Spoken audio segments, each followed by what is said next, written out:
사랑하는 형제자매 여러분, 오늘 하루도 주님의 은혜 안에서 평안하셨습니까? 우리의 삶 속에서 하나님의 음성을 듣고 그분의 뜻을 따르기 위해 매일 애쓰는 여러분 모두를 축복합니다. 본격적인 말씀 여행을 시작하기에 앞서 이 귀한 말씀이 더 많은 영혼에게 닿을 수 있도록 구독과 좋아요로 하나님의 사역에 동참해 주시면 감사하겠습니다.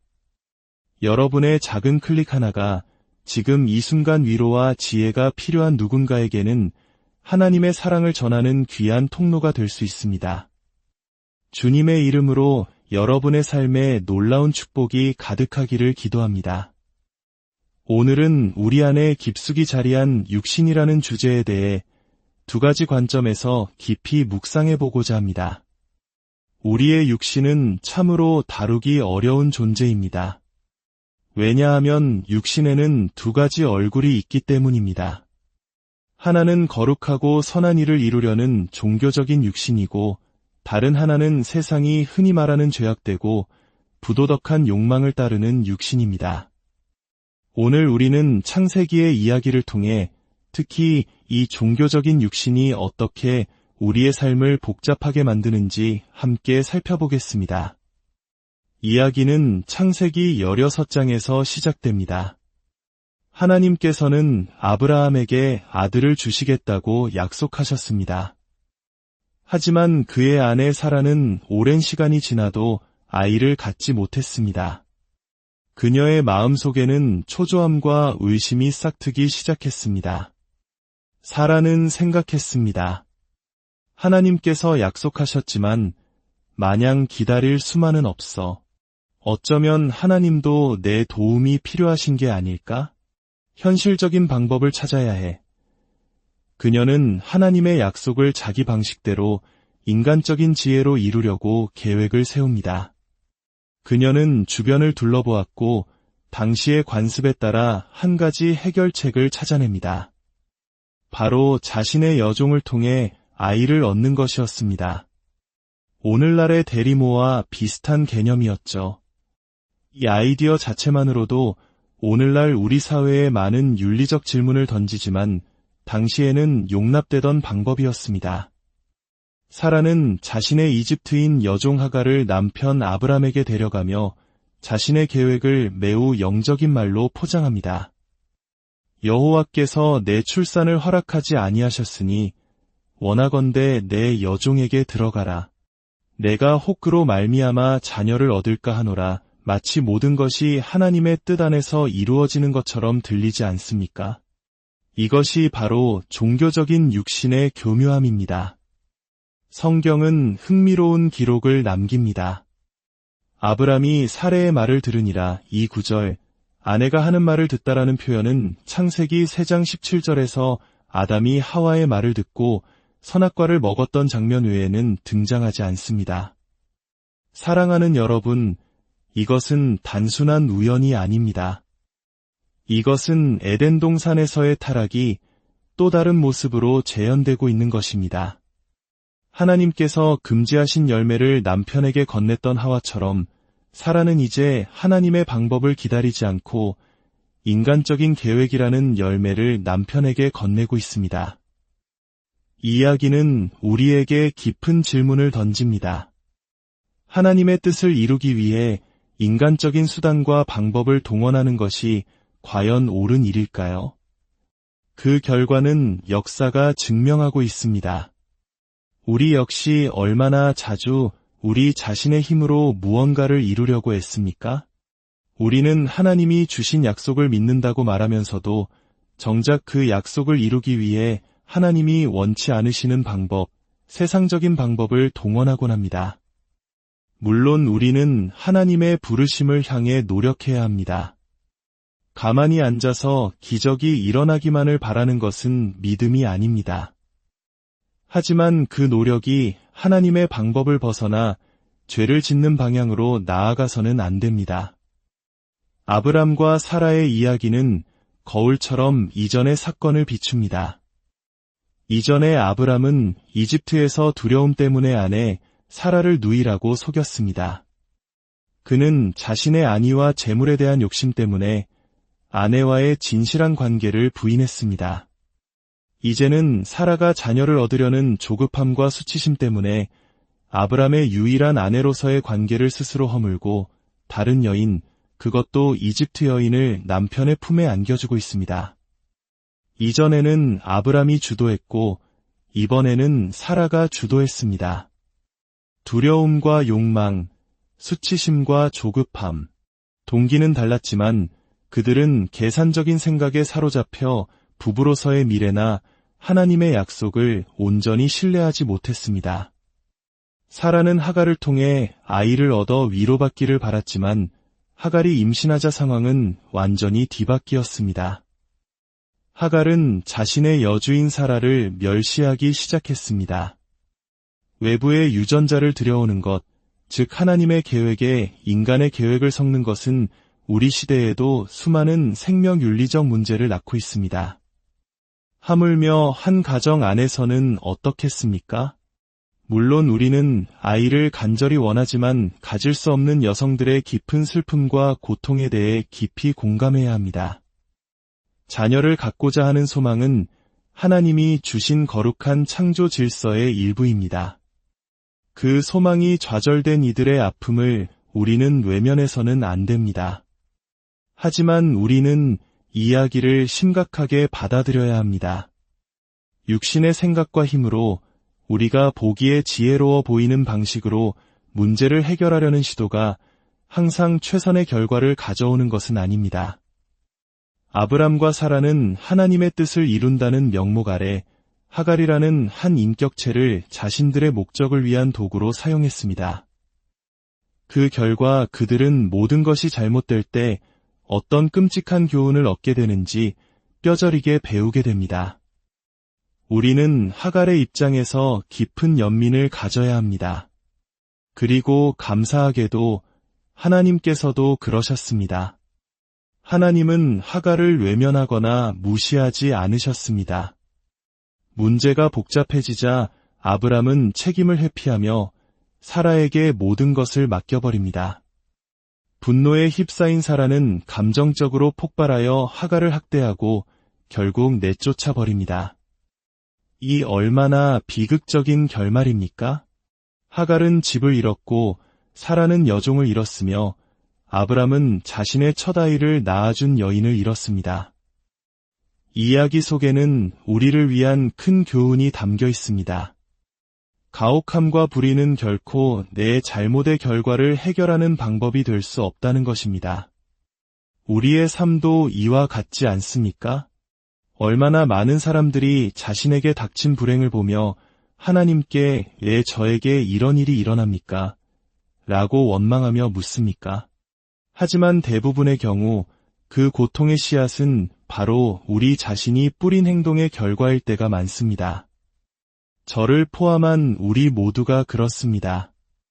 우리가 잘못을 저질렀을 때 우리는 종종 과민하게 반응하여 다른 사람에게 상처를 주고 그 상황을 모면하기 위해 발버둥칩니다.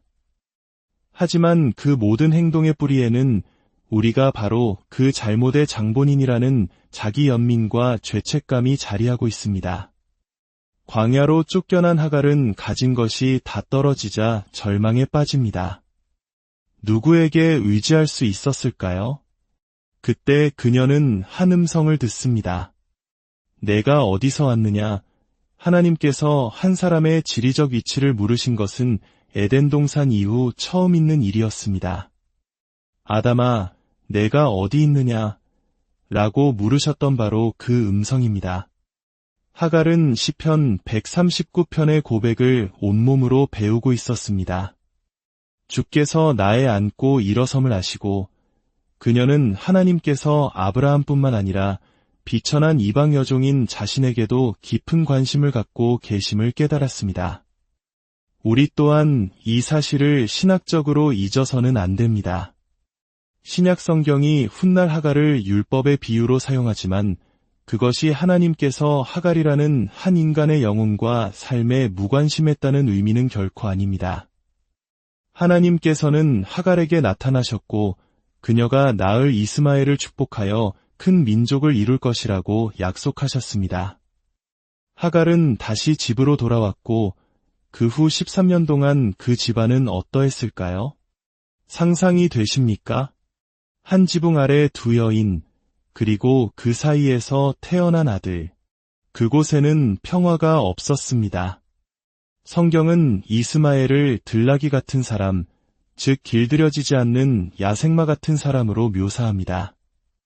어쩌면 아브람은 그런 이스마엘의 거친 개척 정신을 남몰래 자랑스러워하며 그가 하나님의 약속을 이을 자가 될 것이라는 희망을 품었을지도 모릅니다. 하지만 그는 틀렸습니다. 아브람과 사라는 혹독한 시간을 보내며 육신에 대해 배워야만 했습니다. 그리고 오늘 저와 여러분도 이 교훈을 배워야 합니다. 흥미롭게도 신약 성경은 정확히 이 패턴을 따릅니다. 사도 바울은 로마서에서 믿음으로 의롭게 되는 위대한 진리를 설명한 뒤 곧바로 영광과 승리의 삶이 아닌 자기 안의 옛 육신과의 끔찍한 내적 싸움에 대해 고백합니다. 우리 모두는 이 싸움에 대해 잘 알고 있습니다. 우리 모두는 바울의 탄식을 배워야 합니다. 내 속 곧 내 육신에 선한 것이 거하지 아니하는 줄을 아노니 원함은 내게 있으나 선을 행하는 것은 없노라. 여러분도 이런 감정을 느껴보신 적이 있습니까? 수년간 신앙생활을 했음에도 불구하고 똑같은 죄에 넘어지고 또 넘어지며 절망에 빠지는 경험 말입니다. 옛 육신이 고개를 들고 우리를 지배하려 할 때 우리는 무력감을 느낍니다. 물론 이것이 우리가 계속해서 죄 가운데 살아야 한다는 의미는 아닙니다. 죄를 짓기로 선택하는 것과 육신의 욕망과 싸우며 저항하는 것 사이에는 큰 차이가 있습니다. 우리 모두는 이 싸움을 싸우고 있습니다. 아브람이 배워야 했듯이 우리도 배워야 합니다. 그리고 놀라운 사실은 이 싸움에 대한 해답을 하나님께서 직접 가지고 오셨다는 것입니다. 창세기 17장, 아브람의 나이 99세였을 때 하나님께서 그에게 나타나 말씀하십니다. 나는 전능한 하나님이라. 너는 내 앞에서 행하여 완전하라. 주목하십시오. 하나님께서는 너는 전능한 아브람이라. 내 힘으로 내 앞에서 완전하라고 말씀하지 않으셨습니다. 해답은 우리 자신에게 있는 것이 아니라 전능하신 하나님께 있음을 선포하신 것입니다. 하나님께서는 행하여, 즉 걸으라는 은유를 사용하십니다. 이것은 신약의 가르침과 정확히 일치합니다. 사도 바울은 우리에게 무엇을 가르칩니까? 전능하신 하나님의 능력을 의지하여 성령을 따라 행하라고 가르칩니다. 아브람은 자신의 힘으로는 하나님의 약속을 이룰 수 없다는 것을 깨달았습니다. 그의 육신은 불충분했습니다. 우리가 그리스도를 믿기 전에도 육신으로는 하나님을 기쁘시게 할 수 없었듯이 그리스도를 믿은 후에도 마찬가지입니다. 갈라디아서에서 바울은 외칩니다. 내가 이르노니 너희는 성령을 따라 행하라. 그리하면 육체의 욕심을 이루지 아니하리라. 육체의 소욕은 성령을 거스르고 성령은 육체를 거스르나니 이 둘이 서로 대적하므로 너희가 원하는 것을 하지 못하게 하려 함이니라. 이제 하나님께서는 아브람에게 육신을 다루는 방법에 대한 아주 불편하지만 중요한 교훈을 가르치십니다. 바로 할례입니다. 육신의 물리적인 흔적을 남기는 할례가 어떻게 하나님 앞에서 완전하게 행하는 것과 관련이 있을까요? 할례의 진정한 의미는 이것입니다. 첫째, 그것은 아브람의 육신적 후손에 관한 언약의 표징이었습니다. 둘째, 로마서는 할례가 아브람이 할례를 받기 전에 이미 가졌던 믿음의 의를 인친 것이라고 설명합니다. 그는 13년 전에 먼저 믿음으로 의롭다 함을 받았고 그 후에 할례를 받았습니다. 즉, 그의 구원은 육체적 의식과 아무 관련이 없었습니다. 셋째, 할례는 영적인 내용이 없는 의식의 위험성을 상징했습니다. 스데반은 외쳤습니다. 목이 곧고 마음과 귀에 할례를 받지 못한 사람들아, 너희도 너희 조상과 같이 항상 성령을 거스르는도다. 오늘날 얼마나 많은 사람들이 물리적인 의식이 영적인 거듭남을 가져다 준다고 혼동하는지 모릅니다. 제 손에 있는 결혼 반지를 보십시오. 이 반지는 의미가 있습니다. 하지만 제가 결혼하지 않은 채 이 반지를 100개를 낀다고 해도 그것이 저를 결혼한 사람으로 만들어주지는 못합니다. 실제가 있을 때 상징이 유효한 것입니다. 할례, 즉 육신을 잘라내는 행위는 아브람에게 그의 신뢰를 어디에 두지 말아야 하는지를 가장 직설적이고 생생하게 상기시키는 방법이었습니다. 그것은 도덕적 의미에서 육신에 대한 모든 신뢰를 포기하라는 표시였습니다. 이것이 바로 핵심입니다. 사도 바울은 빌립보서에서 이렇게 선언합니다. 하나님의 성령으로 봉사하며 그리스도 예수로 자랑하고 육체를 신뢰하지 아니하는 우리가 곧 할례파라. 이것이 할례가 가르치려 했던 가장 중요한 교훈입니다. 우리의 구원은 우리가 행하는 어떤 행위에 달려있지 않습니다. 그것은 오직 믿음으로 말미암는 하나님의 은혜로 주어지는 선물이며 누구도 자랑할 수 없습니다. 사랑하는 형제자매 여러분, 오늘 예수님께로 나아가십시오. 그분은 여러분을 사랑하시며 여러분을 구원하기 위해 십자가에서 죽으셨습니다. 그분은 우리를 구원하시기 위해 자신의 육신을 온전히 내어주셨습니다. 우리의 힘과 노력으로는 결코 하나님의 기준에 이를 수 없음을 고백합시다. 우리의 종교적인 열심마저도 하나님의 뜻을 가로막는 교묘한 육신의 소욕이 될 수 있음을 인정합시다. 그리고 오직 성령님을 의지하여 전능하신 하나님 앞에서 겸손히 걷는 법을 배우게 해달라고 기도합시다. 주님, 저희가 저희의 힘과 지혜를 의지하려는 육신의 소욕을 내려놓게 하옵소서. 아브람과 사라처럼 조급함과 두려움에 사로잡혀 인간적인 계획을 세우는 어리석음을 범하지 않게 지켜주옵소서.